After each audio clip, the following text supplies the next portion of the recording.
G'day folks, nice autumn day, and last spring we planted some Jerusalem artichokes to see how they grow around here, and of course the plant itself has died off, and we're just harvesting to see what we've got, just to see how well they grow.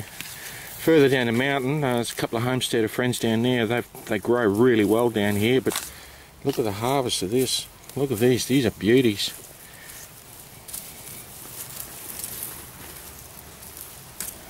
The tubers, and you can replant them. I'm amazed. That's just one plant we pulled out, isn't it? Yep. Done really well. In many ways you can eat these. You can eat them raw. I have tasted them raw and they're quite tasty, but there's many recipes. You can use them, you can steam them, bake them, and down at a friend's place one evening a couple of weeks ago, and she put a tiny sliver in there and a wedge type cut, and put some cheese and garlic in there. It was beautiful. These are done far better than I expected. But Jerusalem artichoke, I mentioned in a previous video that their origins are from northeast and North America, and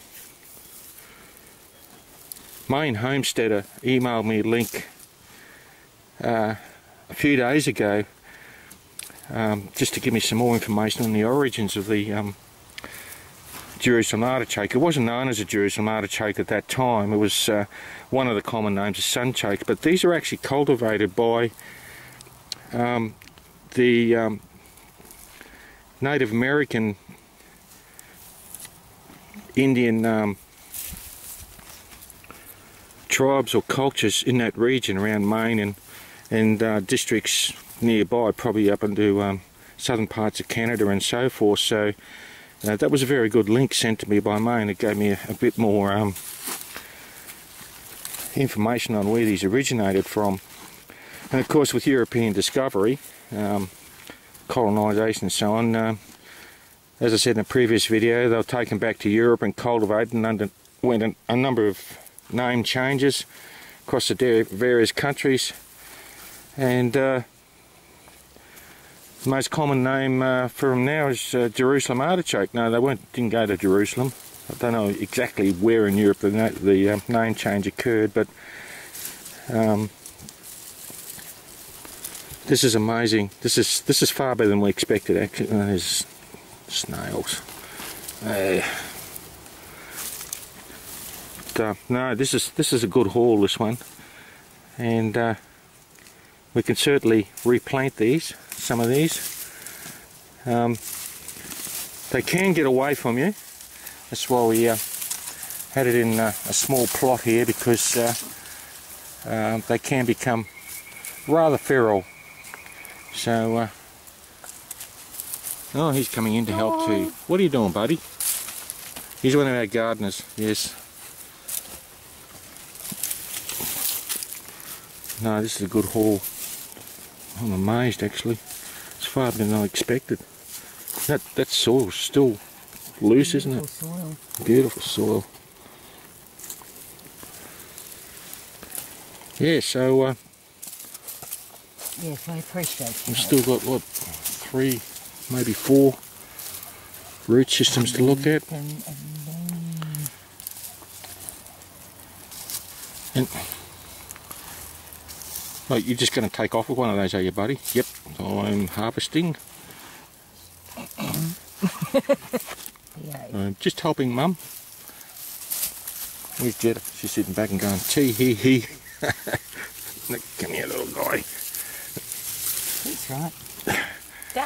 So, yeah, so thanks to Maine Homesteader for that link he emailed me, that was a good link with a lot of information on it, and added to my research knowledge on the origins of the Jerusalem artichoke. And just as a side issue, we had some old bird netting over these. I was growing tomatoes with them. They do grow quite well with them, strangely enough. But one of my previous videos, just over there, I had feral sweet potatoes. And of course, as we pulled this old bird netting off that was supposed to protect our tomatoes from birds, the sweet potato vine grew up through it, and this is what we found. This was actually growing in the vine. Small sweet potatoes. So they'll go back in the ground. But, no, good trying that there. That's a good haul. Okay, folks. Thanks, Main Homesteader, for the link. It's very much appreciated. And it's proven to us that these do grow very well up here, further up the mountain from our friends down the mountain. Even through the particularly hot spring and summer we had last year. Well, this is the harvest of Jerusalem artichokes. They did very well, quite a good harvest. And just pull these sweet potatoes out I found on a vine. So we've got 2 full containers like that, and that's a good crop considering we only planted about half a dozen tubers from memory. But what we did find was so we'll pull them out of the ground here. Tubers went a lot deeper, and they actually helped to break up the soil quite a bit. There's a lot of clay in the soil, which was a concern of ours when we planted these. We haven't done too well with potatoes in this type of soil, but the Jerusalem artichokes seem to break the soil up. And while we're harvesting all this, we found quite a few earthworms and other little active grubs and stuff in the soil. And what we did find was that they had actually, artichokes had gone right out to the brick retaining wall we had here for them to keep them contained. So that's a good indication that if you don't want them to go wild or feral in your garden or something like that, this is probably one good way. There's probably many others too, to keep them contained.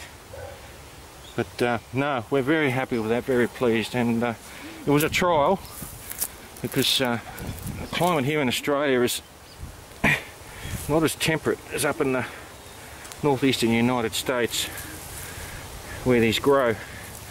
Certainly our spring and summers are a hell of a lot hotter, and it was a concern of ours, particularly up here, not so much further down the mountain where it tends to be a bit cooler.